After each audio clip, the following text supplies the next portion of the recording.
السلام عليكم ورحمة الله وبركاته.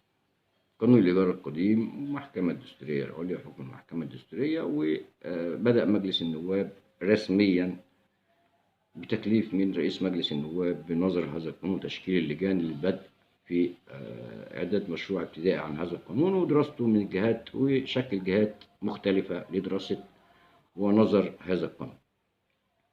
الملاك ليهم طلبات قبل ما القانون يصدر عشان يبقوا تحت بصر وبصيرة الناس اللي هتشرع القانون. بيقولوا الشقة في الأماكن الشعبية ب6500 جنيه إيجارها في الشهر، وصلت 8000 جنيه. طيب الإيجار في المناطق الراقية، مهندسين، زمالك، جامعة الدول العربية، عشان واحد يقول لي انت ايه الطمع كله في الزمالك؟ لا، مفيش طمع ولا حاجة، احنا عايزين كل واحد ياخد حقه. قال الإيجار ب30000 جنيه.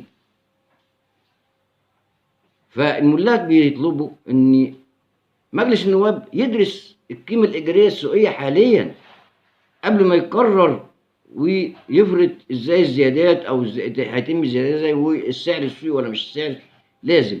فبيقولوا له الإيجار في الأماكن الشعبية من 6500 إلى 8000 جنيه.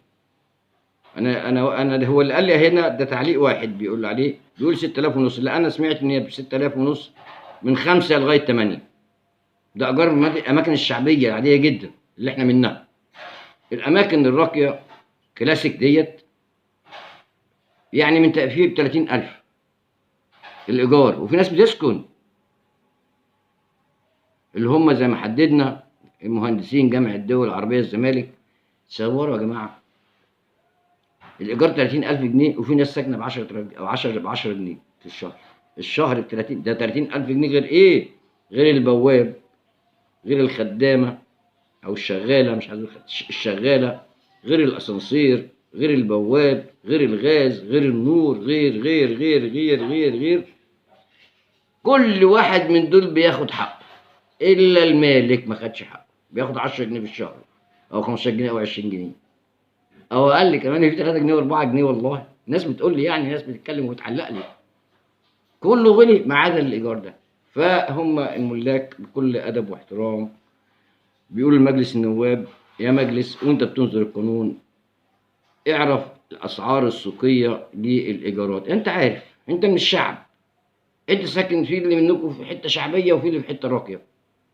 نتجمع مع بعض ونطلع إيجار عادل، ولا في ظلم للمالك ولا المستأجر، بس ما يكونش إيجار ملوش قيمة، اللي هو زيادة 15% وخمس أمثال وخمس أمثال. أنا 5 جنيه 5 خليتها لي 20 مثل 100 مثل، مش هديك الأجرة السوقية، وعايزينها أجرة قطعية للقادرين.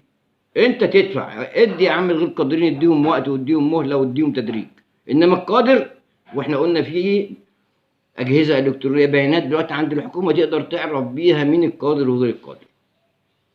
يبقى الملاك بيحسوا مجلس الشعب إن بيقولوا خلوا بالكم يا مجلس لما تزودوا الإيجار، إن الأماكن الشعبية الإيجار من 6 ل8، 6.5 ل8، ودي في الأماكن الشعبية. الأماكن الراقية 30000 جنيه، ده يمكن أقل حاجة، وفي أغلى من كده. شكرا.